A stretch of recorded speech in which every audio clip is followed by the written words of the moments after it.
Be a good sport. You can be proud of yourself, too, whether you're at home, or on the street, or in school, or playing a game. Be a good sport.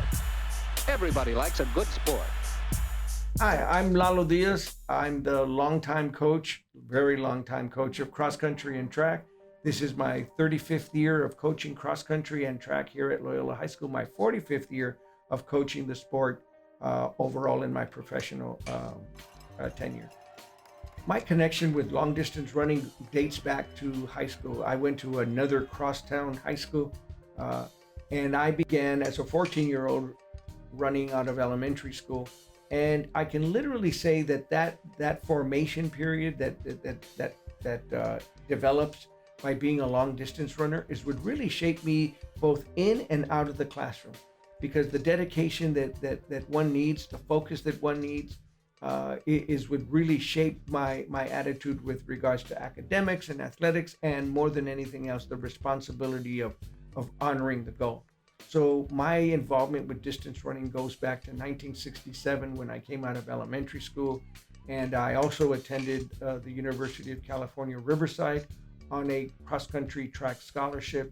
So it furthered that dedication into my manhood and into my formation. So my running and my interest dates back to my formation period. Therefore, I truly understand the impact that athletics can have on a young man.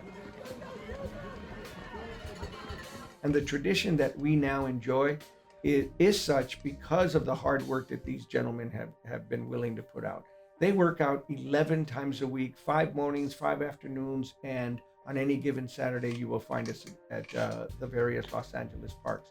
So if we are currently ranked among the top teams in the state, top teams in the country, it's because of the willingness of these young men to work as hard as they do, especially when you consider the academic load that they must carry.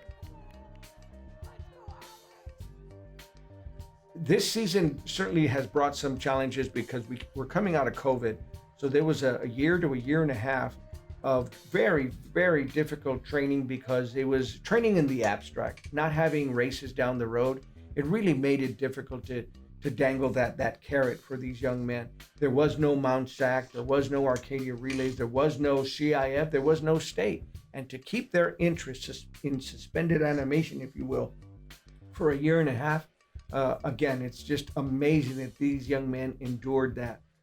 One insight into the program is the fact that not one person drives this program. Yes, I've been at the helm for 35 years, but it has literally become a cross-country family. And it's the involvement of the parents, it's in the involvement of the assistant coaches. We've enjoyed many assistant coaches as we've gone through the phases. And what's unique about this program is that it doesn't fall on any one person's shoulders. It's really been the result of a growing, nurturing family. And if a young man joins the Loyola cross country program, they quickly understand that they've joined a fraternity, if you will, of runners who have a common interest in competing, of being responsible to one another. And what it promotes is that brotherhood and that understanding of we win together, we lose together. And if anyone is having difficulties, that they can come within that body of running members and solve whatever problems they need to solve to refocus and center their attention at the job in front of them.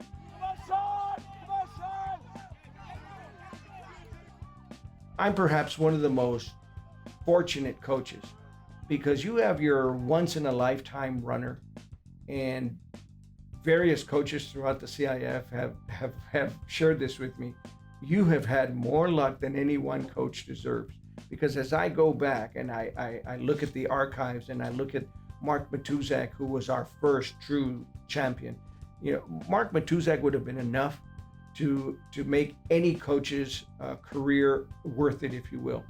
And I was fortunate enough to have Mark Matuzak. I had David Torrance, who later went on to be an Olympian. He carried the flag representing the country of Peru.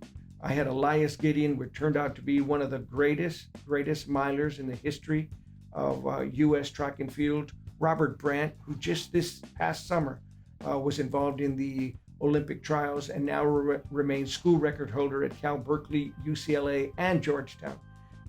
Runners such as those that I just mentioned, those come by once, maybe every 50 years. And I was lucky enough to have 4 of those runners. And they're also what I would call, the true heart of the team, are the hard workers that are the number 2 man, the number 3 man, the number 5 man that carry a team.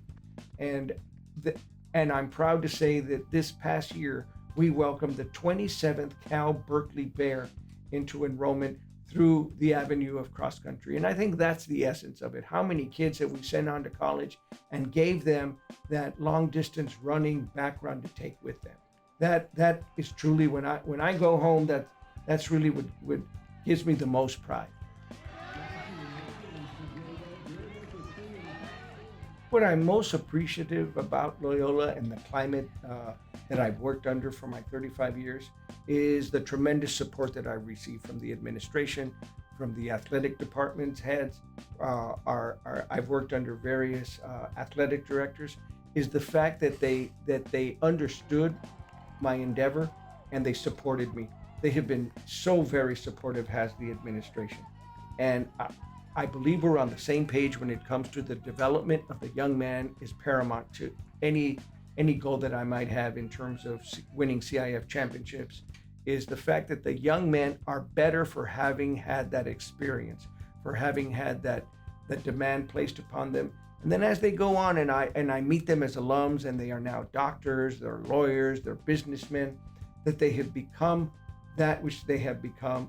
And at the center core of that evolution, that development, was the dedication that they developed, the focus that they developed, and the drive that they developed by being part of this Loyola family.